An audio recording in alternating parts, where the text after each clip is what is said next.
The courtroom camera captured the exact moment when arrogance met its match. Karen Westfield, a 42-year-old woman with perfectly highlighted blonde hair and a designer pantsuit that screamed, "I want to speak to your manager," sat in the plaintiff's chair with the kind of smug confidence that could only come from someone who had never faced real consequences for their actions.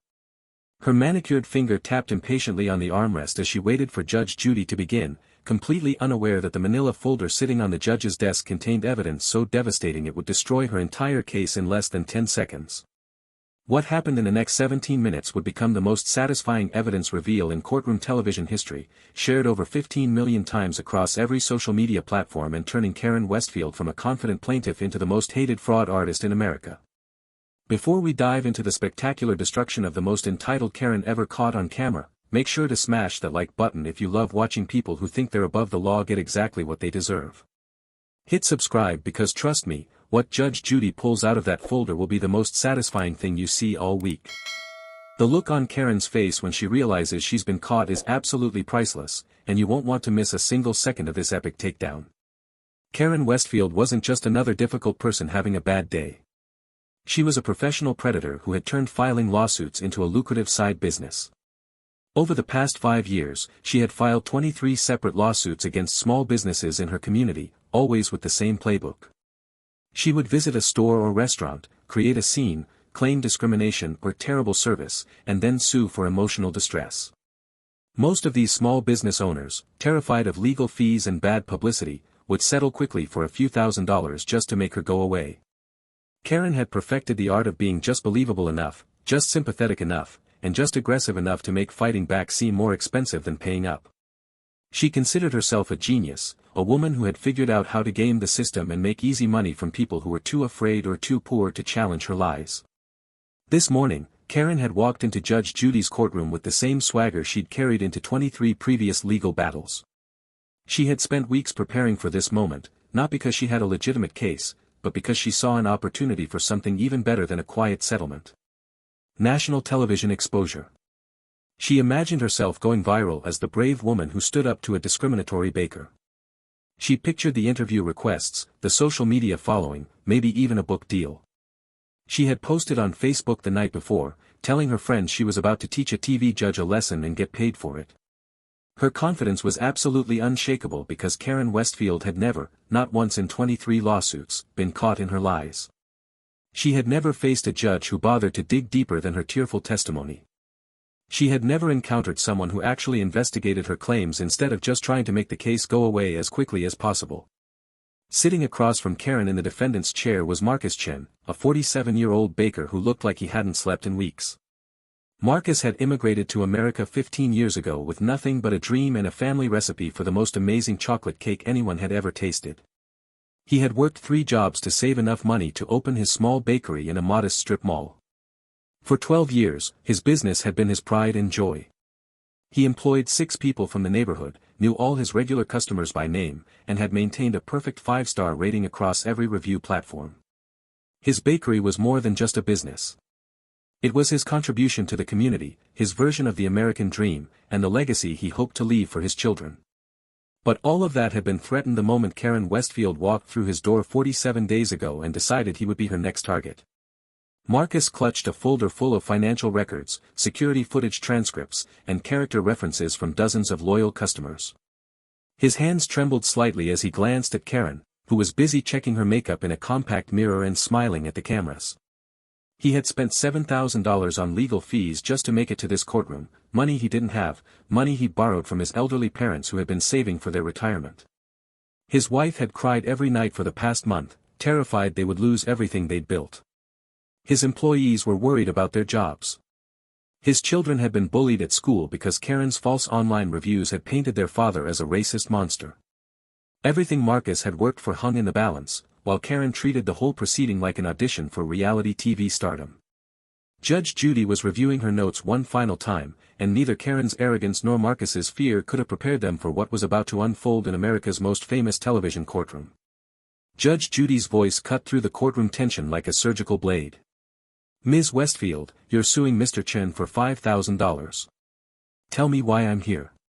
It was a simple question, the kind she had asked 10,000 times before, but experienced Judge Judy viewers knew that simplicity was deceptive. She was already studying Karen's body language, cataloging every micro-expression, every tell that separated honest plaintiffs from calculated liars. Karen, however, was too absorbed in her own performance to notice the trap being set. Karen took a deep theatrical breath and launched into her prepared statement with the passion of a soap opera actress. Your Honor, I have never been so humiliated and discriminated against in my entire life. On October 15th, I walked into Mr. Chen's bakery at approximately 6:30 in the evening because I wanted to buy a birthday cake for my elderly mother who was turning 75. It was supposed to be a special day, a celebration of her life, and I wanted to surprise her with something beautiful from a local business instead of just going to a chain store. She paused for effect, dabbing at her eyes with a tissue she had conveniently prepared in her jacket pocket. But the moment I walked through that door, Mr. Chen looked at me with such hatred, such pure disgust, that I immediately felt uncomfortable. I tried to ignore it and proceeded to explain what kind of cake I wanted, something elegant and simple, nothing complicated. But he refused to help me. He claimed he was too busy, even though there were no other customers in the store. When I asked why he couldn't help me, he said, "People like you always cause problems and I don't want your business here." The courtroom audience murmured with concern, exactly as Karen had anticipated. She was hitting all the right emotional notes, playing the victim with practiced precision. Judge Judy's expression remained neutral, but her fingers had stopped tapping on her desk, a sign that something about this story wasn't sitting right with her. "Continue," she said simply, giving Karen just enough rope to hang herself with. Karen's voice grew more emotional, her words coming faster now as she built toward her climax. "I was shocked, Your Honor. I asked him what he meant by people like me, and he just stared at me with contempt and told me to leave his store immediately. I tried to reason with him, tried to explain that I just wanted to buy a cake for my mother's birthday, but he raised his voice and said if I didn't leave, he would call the police. I have never been treated so poorly in my entire life." The discrimination was obvious. The hatred in his eyes was unmistakable. I left that bakery in tears, had to explain to my mother why I showed up to her birthday party without a cake, and I've suffered severe emotional distress ever since. I can't sleep at night. I have anxiety attacks every time I think about what happened. $5,000 won't undo the trauma I experienced, but it's the principle that matters. People like Mr. Chen need to learn they can't treat customers this way. Judge Judy turned her attention to Marcus, whose face had gone pale during Karen's testimony. "Mr. Chen, what's your response to these allegations?" Marcus cleared his throat nervously, his accent becoming slightly thicker under stress as it always did when he was emotional. "Your Honor, none of that is true. None of it. Ms. Westfield did come to my bakery on October 15th, but nothing happened the way she described. She arrived at 7:56 in the evening. My bakery closes at 8 o'clock. I was cleaning up, preparing to close for the night, and I had already sent my employees home. When she came in, I greeted her politely and asked how I could help her. She said she wanted a custom birthday cake, something very specific with special decorations and writing. I explained that custom cakes require at least 24 hours notice because I have to prepare the decorations and ensure everything is perfect. I offered to make her cake for the next day, or I showed her the pre-made cakes I had available that she could purchase immediately. But she became very angry. Judge Judy leaned forward slightly. "Define very angry, Mr. Chen." Marcus swallowed hard, clearly uncomfortable recounting the experience. "She started yelling at me, saying I was lazy and incompetent. She said she knew I could make the cake right then if I wanted to, that I was just being difficult because I didn't like her. I remained calm and professional. I again explained that custom cakes simply cannot be made in 4 minutes, which is all the time I had before closing. I offered several alternatives, but she refused all of them. Then she took out her phone and started recording me without my permission, walking around my bakery filming everything and accusing me of discrimination. I asked her to please leave because we were closed, and that's when she became hostile. She said things to me, terrible things about where I come from, about my accent, about immigrants taking American jobs. I have it all on my security cameras, Your Honor. Every word, every moment." Karen's confident expression flickered for just a fraction of a second, so brief that anyone not watching closely would have missed it. But Judge Judy caught it, and a knowing look crossed her face. "Ms. Westfield, did you raise your voice in Mr. Chen's bakery?" Karen waved her hand dismissively. "I may have been upset, but that's because I was being discriminated against. Anyone would be emotional in that situation. And this ridiculous claim about security cameras, well, I didn't see any cameras, and even if they exist, they can't prove what was in his heart when he looked at me. They can't prove the discrimination I felt. Judge Judy's eyebrows raised slightly. So you're saying that even if there is video footage, it won't matter because your feelings are what's important here? Karen sat up straighter, sensing what she believed was an opportunity to drive her point home. Exactly, Your Honor. Discrimination isn't always about what's said out loud. It's about the energy, the attitude, the way someone makes you feel. I know what I experienced, and no video can change that. Mr. Chen discriminated against me, and I have witnesses who will testify to his pattern of treating customers poorly. Judge Judy closed the file in front of her and fixed Karen with the stare that had made grown attorneys with themselves on national television. Ms. Westfield, let me make sure I understand your position. You're telling me that regardless of what any evidence shows, regardless of what any recording might capture, you want me to rule based solely on your feelings about what happened? Karen nodded emphatically, completely missing the trap. Yes, Your Honor. Because you can't prove what I felt. You can't prove the discrimination I experienced. You simply can't prove it. The words hung in the air like a death sentence Karen had just pronounced on herself. Judge Judy's slight smile was the last thing Karen saw before her world began to collapse. Ms. Westfield, you're absolutely right about one thing. I wasn't there on October 15th. I didn't see what happened with my own eyes. Karen's face lit up with premature victory, interpreting this as validation. But Judge Judy wasn't finished. However, before we continue, I have a simple question for you. Did you happen to notice the security cameras in Mr. Chen's bakery? The color drained from Karen's face so quickly it was as if someone had pulled a plug and let all her confidence pour out onto the courtroom floor. Her mouth opened and closed several times, but no sound came out. The smug expression that had carried her through the first 10 minutes of the hearing vanished completely, replaced by something that looked dangerously close to panic. I didn't see any cameras, she finally stammered, her voice losing the theatrical quality it had maintained throughout her testimony. But that doesn't matter because even if there are cameras, they can't show what was in his heart.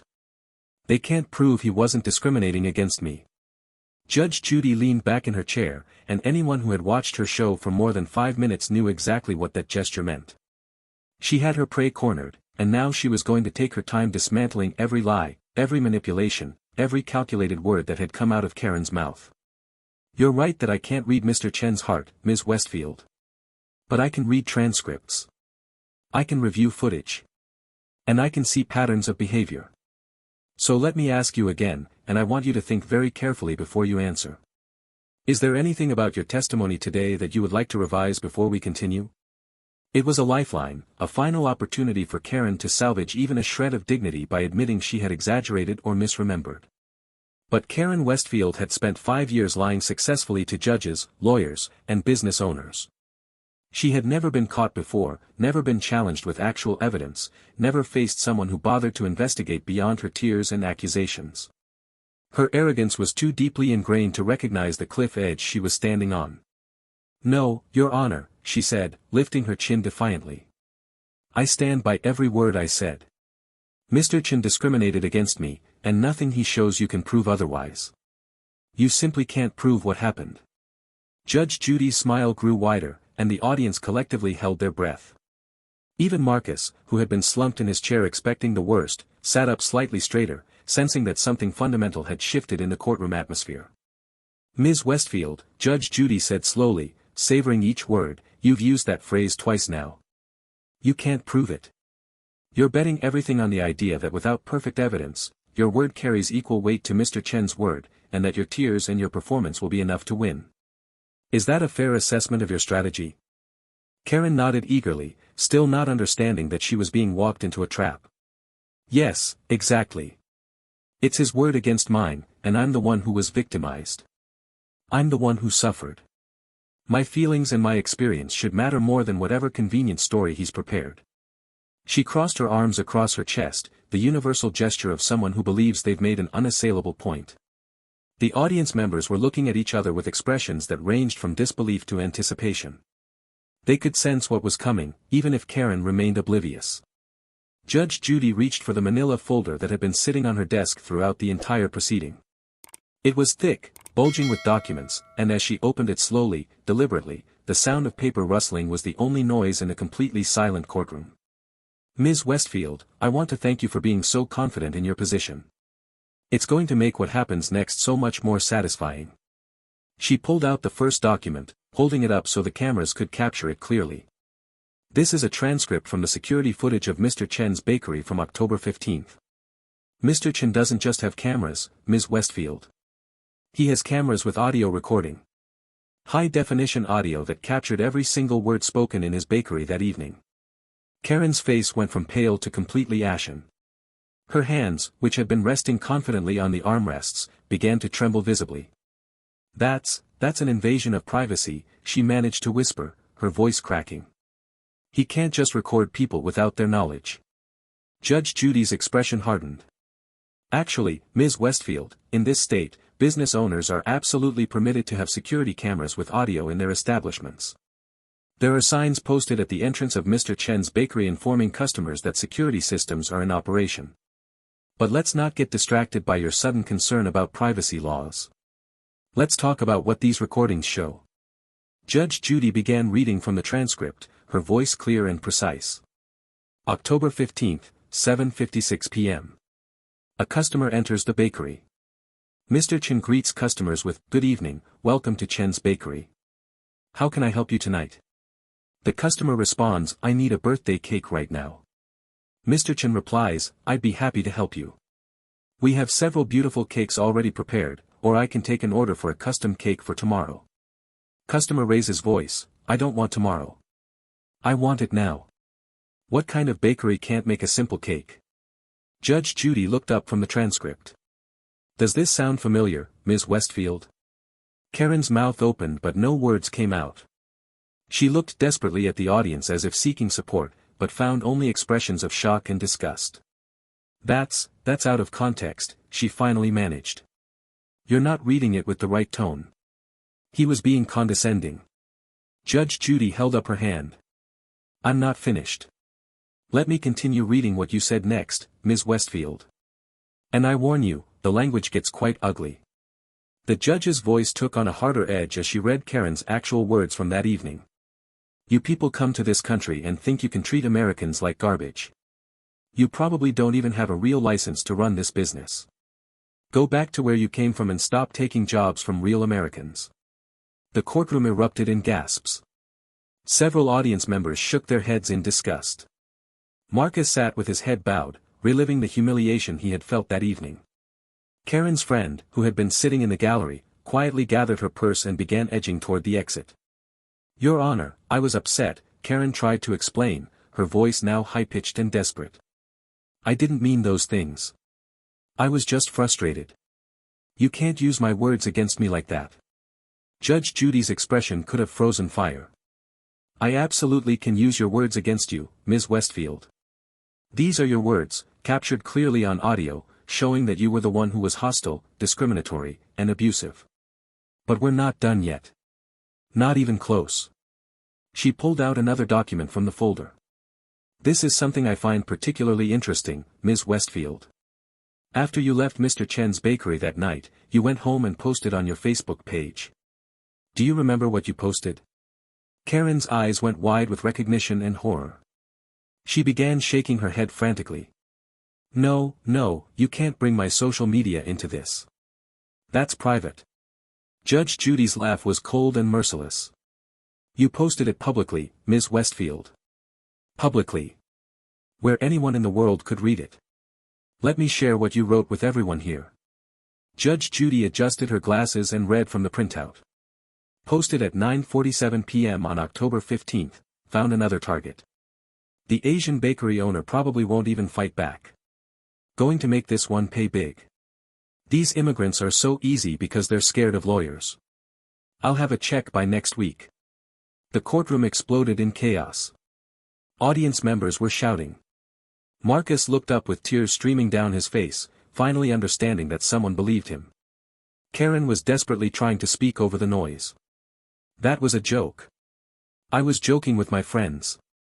You can't take that seriously."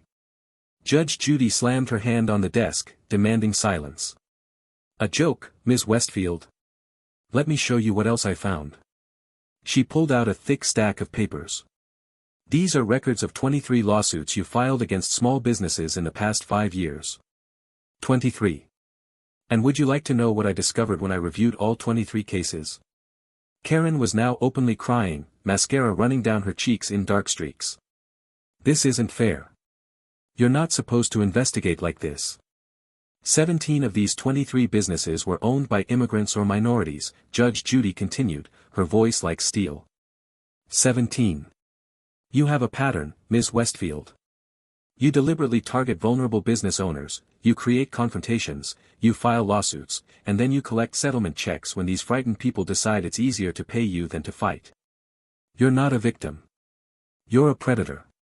Karen Westfield was no longer the confident woman who had strutted into the courtroom an hour earlier. She sat hunched in her chair, her designer outfit now looking like a costume she had no right to wear, her carefully applied makeup streaked across her face in muddy rivers of mascara and foundation. Her hands shook uncontrollably as she gripped the edge of the plaintiff's table, and her voice came out in broken gasps between sobs. Please, Your Honor, I can explain all of this. You don't understand. Those other cases are completely different. This is about what Mr. Chen did to me, not about anything else. But Judge Judy was far from finished dismantling the lies that had sustained Karen's fraud operation for 5 years. Oh, but those other cases are entirely relevant, Ms. Westfield, Judge Judy continued, pulling out yet another document from her seemingly bottomless folder of evidence. Let me tell you what else I discovered when I actually bothered to investigate your claims, something that apparently none of the other judges or business owners took the time to do. You mentioned witnesses, didn't you? People who would corroborate your story about Mr. Chen's terrible behavior.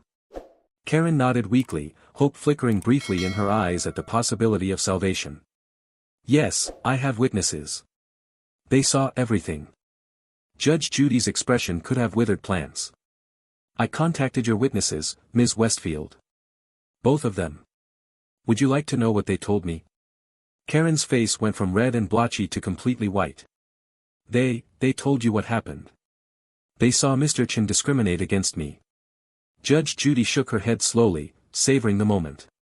Actually, Ms. Westfield, they told me something quite different. They told me that you paid them $50 each to come to court and lie on your behalf. $50. That's what you valued perjury at. But here's where your plan really fell apart. One of your witnesses, a woman named Sandra Martinez, felt so guilty about what you asked her to do that she came forward with text messages. Text messages where you explicitly told her exactly what to say, exactly how to act, exactly what lies to tell in this courtroom. The audience gasped collectively, and several people actually stood up to get a better look at Karen's face as this revelation landed. Karen tried to speak but only managed to produce a strangled choking sound. Her lawyer, a young man who looked like he desperately wished he had called in sick that morning, had his head in his hands.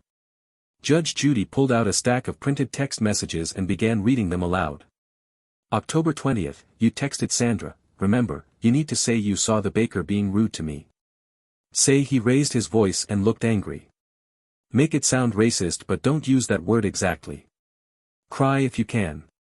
I'll give you $50 cash after court. Judge Judy looked up from the messages. Would you like me to continue, Ms. Westfield, or have you heard enough? Karen was now sobbing so hard she could barely breathe. I'm sorry, she wailed, her voice echoing through the silent courtroom. I'm so sorry. I made mistakes. I was desperate for money. I didn't mean to hurt anyone. Judge Judy's voice cut through Karen's tears like a knife through butter. You didn't mean to hurt anyone. Ms. Westfield, let me tell you about the people you hurt. Let me tell you about the real consequences of your actions. She gestured toward Marcus, who was sitting quietly in the defendant's chair, tears of relief finally streaming down his face. Mr. Chen has spent $7,000 in legal fees fighting your fraudulent lawsuit. $7,000 that he borrowed from his elderly parents who had been saving that money for their retirement. His business has suffered because you left fake one-star reviews across every platform you could find, calling him a racist and warning people to stay away. His children have been bullied at school because other kids heard their classmates' parents talking about the racist baker. His wife has developed stress-related health problems. His employees have been worried about losing their jobs. You didn't just file a frivolous lawsuit, Ms. Westfield. You tried to destroy an innocent man's entire life because you saw him as an easy target. The weight of Judge Judy's words seemed to physically crush Karen further into her chair. And it's not just Mr. Chen, Judge Judy continued relentlessly. I looked into some of your other victims. A Korean dry cleaner who paid you $3,000 to settle because he couldn't afford a prolonged legal battle and didn't speak English well enough to defend himself confidently. A Mexican restaurant owner who paid you $2,500 after you claimed you found a hair in your food, even though the security footage I subpoenaed showed you pulling a hair from your own head and placing it on your plate. An Indian grocery store owner who paid you $2,000 after you claimed you slipped on a wet floor that the footage clearly shows was completely dry. Should I continue, or are you beginning to understand the scope of your criminal behavior? Karen could no longer even attempt to defend herself. She sat defeated, broken, her entire fraud exposed under the harsh lights of national television. Every lie she had told, every person she had manipulated, every dollar she had extorted through fear and intimidation was now part of the public record. Judge Judy leaned forward, her final words carrying the weight of absolute authority. Ms. Westfield, you walked into my courtroom thinking you could run the same con you've been running for 5 years. You thought I would be just another judge who took your tears at face value. You thought Mr. Chen would be just another frightened immigrant who would rather pay you than fight back. You were wrong on every count. And now you're going to face the consequences you've been avoiding for far too long. Judge Judy straightened the papers in front of her with deliberate precision, each movement calculated to extend Karen's agony for just a few more seconds. The courtroom was so silent that the sound of paper sliding across would echoed like thunder. Every eye was fixed on Judge Judy's face, waiting for the verdict that everyone knew was coming but desperately wanted to hear spoken aloud. Karen had stopped crying, not because she had regained any composure, but because she had simply run out of tears. She sat motionless, staring at her hands, looking like someone who had just watched their entire world burn to ashes in front of them.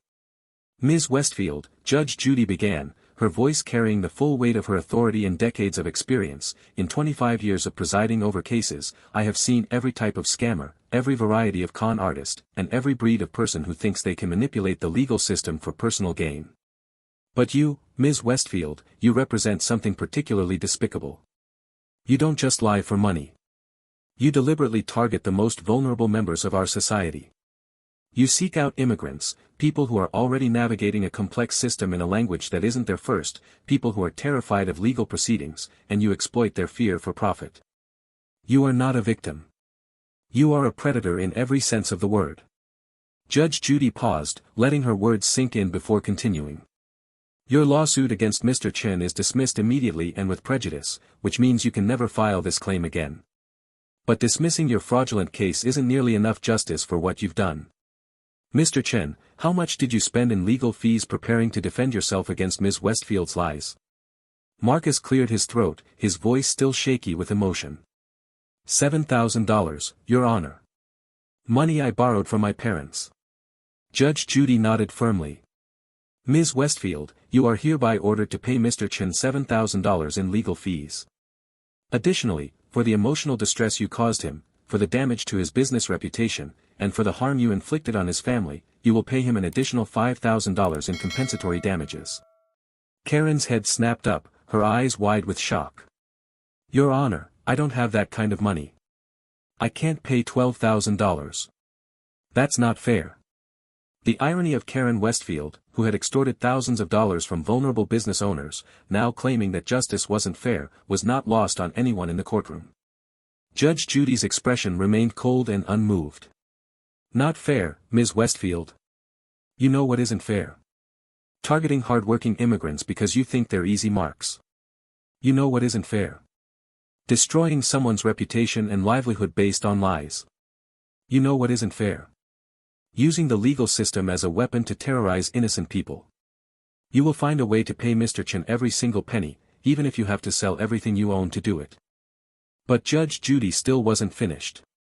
Furthermore, Ms. Westfield, I am awarding Mr. Chen an additional $3,000 in punitive damages. That brings your total obligation to $15,000. And before you even think about claiming bankruptcy or trying to avoid payment, I want you to know that I am personally forwarding all of this evidence to the district attorney's office. The fraud you committed, the witness tampering, the conspiracy, the pattern of targeting vulnerable populations, these are serious criminal matters.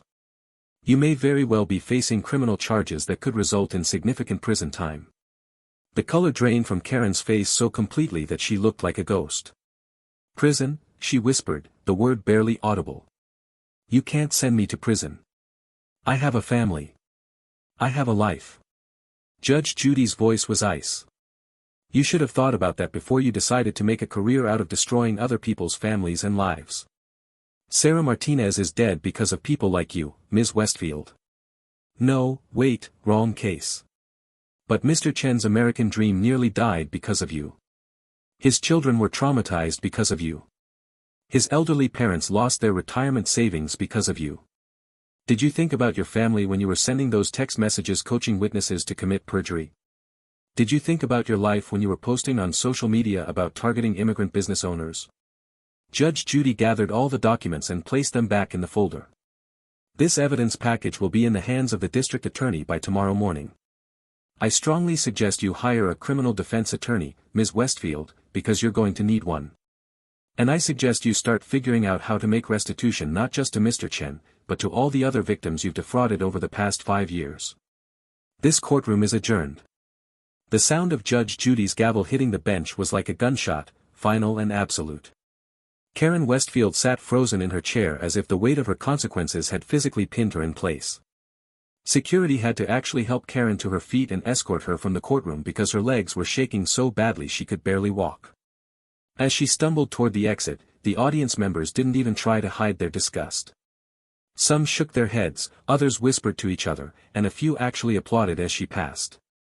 The friend who had come with her for moral support had long since disappeared, apparently deciding that being associated with Karen Westfield was no longer in her best interest. In the hallway, with cameras still rolling, Karen collapsed against the wall, sobbing hysterically while security officers stood nearby making sure she didn't cause a scene. The confident woman who had walked in expecting an easy victory and national attention had gotten the attention she wanted, just not in any way she could have imagined. Meanwhile, back in the courtroom, Marcus Chen was surrounded by supporters. Audience members came up to shake his hand, to tell him how brave he was for fighting back, to express their disgust at what Karen had put him through. Judge Judy, in a rare moment of warmth, came down from her bench to speak with Marcus privately. Mr. Chen, she said, her voice gentler than it had been all day, you did the right thing by standing up to her. You may have saved a dozen other business owners from becoming her next victims. I hope you can rebuild and move forward from this. Marcus bowed respectfully, tears streaming down his face. Thank you, Your Honor. Thank you for believing me. Thank you for taking the time to find the truth. The aftermath of Karen Westfield's destruction unfolded with the kind of viral velocity that only social media can generate. Within 2 hours of the episode airing, clips of Karen confidently declaring, "You can't prove it," followed immediately by Judge Judy pulling out the evidence had been shared across every platform.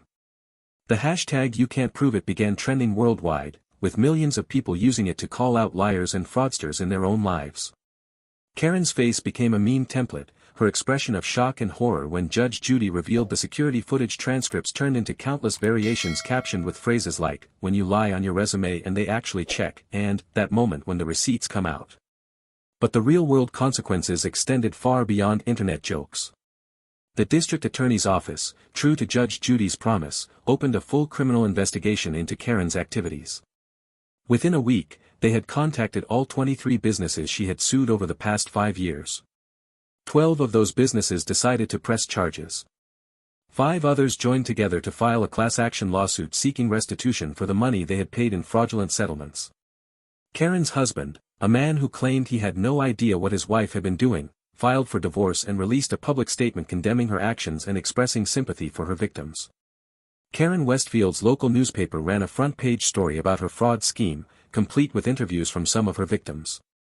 The Korean dry cleaner spoke about the shame and fear he had felt, paying money he couldn't afford to someone who was lying about him. The Mexican restaurant owner described how Karen's false claims had nearly destroyed his business and his reputation in the community. Each story painted a picture of Karen not as a one-time offender, but as a calculated predator who had refined her technique over years of practice. Her social media accounts, which she desperately tried to delete, had been archived by internet users who made sure every post, every brag about her schemes, every bit of evidence of her fraud remained accessible. As for Marcus Chen, the baker who had nearly lost everything, his story had a much happier ending. The publicity from the case brought hundreds of new customers to his bakery. People lined up around the block to buy his cakes, to shake his hand, to tell him they were proud of him for fighting back. A local news station did a feature on his business, highlighting his journey as an immigrant entrepreneur and the quality of his baked goods. Within a month, he had earned enough to pay back his parents and hire 2 additional employees to handle the increased business. The community that Karen had tried to turn against him had instead rallied around him, proving that sometimes justice doesn't just punish the guilty, it rewards the innocent. The lesson from Karen Westfield's spectacular downfall was crystal clear and resonated far beyond that single courtroom. For everyone watching, whether in the live audience or among the millions who saw the clips online, the message was unmistakable: arrogance has a price, lies have consequences, and somewhere out there, someone like Judge Judy exists who will take the time to find the truth. Karen had walked into that courtroom believing she had perfected the art of manipulation, that her tears and her performance would carry the day just as they had 23 times before. But she had made one fatal miscalculation. She had assumed that everyone would take her word at face value. She had forgotten that some people actually care about evidence, about justice, about protecting the vulnerable from predators like her. If you loved watching Karen Westfield get absolutely destroyed by the power of evidence and real justice, smash that like button right now. Drop a comment below telling me what you think should happen to people who file fraudulent lawsuits, and whether you think Karen's punishment was harsh enough or if she deserved even more. Make sure you're subscribed because next week we have another incredible Judge Judy moment where an entitled defendant learns the hard way that lying under oath has serious consequences. Share this video with anyone who needs a reminder that the truth always comes out eventually, and that saying, "You can't prove it," to Judge Judy is basically asking her to prove it in the most devastating way possible. Remember, in Judge Judy's courtroom, justice isn't just blind. It's thorough, it's evidence-based, and it always catches up with people who think they're too clever to get caught. Thanks for watching, and I'll see you in the next video where another Karen gets exactly what she deserves.